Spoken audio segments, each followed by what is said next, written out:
I'm Colette and I'm from the Speech Meadow, and today I'm going to talk about articulation and some ideas that you can do if you get access to the gym, or you can even adjust these to play outside. So these are games with lots of movement, so I use them a lot with those kids that just can't sit still. I'll use these as sort of special events. Treats. I use them a lot in the summer just to get the kids outside. So here's some of my ideas. So if you're using, my first one is run a relay race. So this one is really good in a small group. And so, but you are going to need help with this one. So if you've got somebody, another SLP or an SLA or somebody else that sits in on your sessions, I will get them to do it. And basically what you're doing is they run one way, they run back, and before they can tag the next person, they have to say their words. And then once they've said the words, they tag the next person, the next person goes. It's lots of fun, gets the kids moving. The second one is to use scooter boards. And so this one is really good in the gym, or if you've got an area that's like a basketball court or something that's been, that has cement or asphalt on it. And so again, it's sort of the similar idea. The kids scoot from one place to another. And when they get to the next place, that's when they practice their words and they come back. I like these two because usually by the time one person's going, it's easy to sort of time the kids so you're constantly getting kids practicing sounds. My second one is to play horse. So this one you obviously need a net of some kind, and a ball to shoot. And so basically they're trying to get the hoops, the ball in the basket, and the first person who spells out horse loses. So every time you don't get a basket, you get a letter.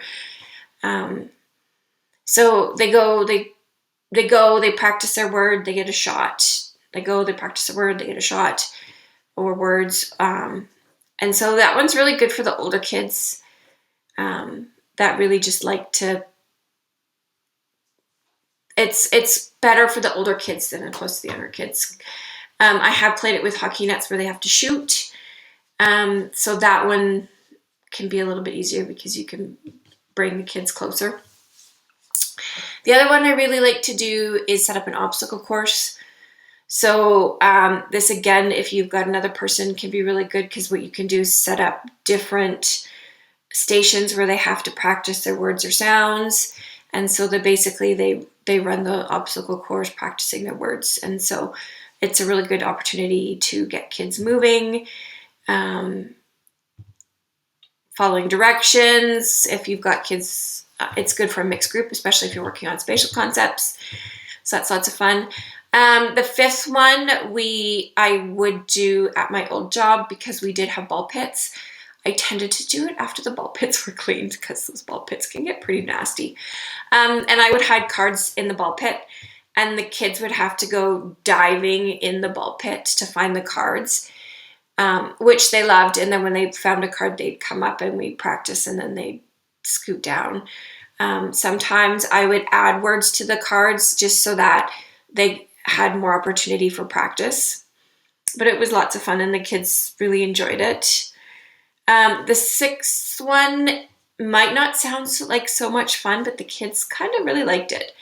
I had the kids run lines. So if you've ever played basketball we did it sometimes in gym, where you basically ran from one line, stopped, touched it, ran back, ran to another line, touched it, came back, ran to the fourth line, touched it, came back. And so how I use it is whenever they come back, they have to practice before they go up to the next line. That's really good for physically tiring out kids.